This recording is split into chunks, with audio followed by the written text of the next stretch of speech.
আসসালামু আলাইকুম, কোহিনুরস কুইজিনের সবাইকে স্বাগতম। আপনারা কেমন আছেন? আশা করি সবাই ভালো আছেন। আমরাও আপনাদের দোয়ায় সবাই ভালো আছি।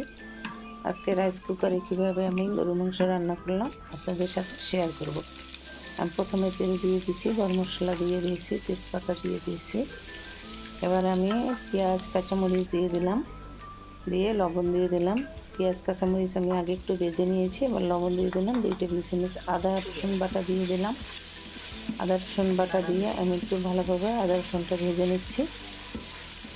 ভেজে নিয়ে বাকি মশলাগুলো দিয়ে দেবো। হলুদের গুঁড়ো দিয়ে দিলাম, মরিচের গুঁড়া দিয়ে দিলাম, ধনিয়ার গুঁড়া দিয়ে দিলাম, দিয়ে আমি জিরার গুঁড়া দিয়ে দিলাম। এবার একটু আদা রসুনের সাথে আমি মশলাগুলো ভেজে নিব। ভেজে নিয়ে গরু মাংসগুলো দিয়ে দিলাম। গরু মাংস দিয়ে আমি একটু নাড়াচাড়া দিয়ে একটু মশলাটার সাথে ভেজে নিব। একটু ভেজে নিয়ে পানি দিয়ে দিলাম।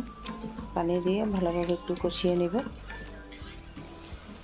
মশলার সাথে গরু মাংসটা কষিয়ে নিলাম। এবার আলু দিয়ে দিলাম। আলু দিয়ে আর একটু ভালোভাবে কষিয়ে নিব। নাড়াচাড়া দিয়ে ভালোভাবে কষিয়ে নিচ্ছি।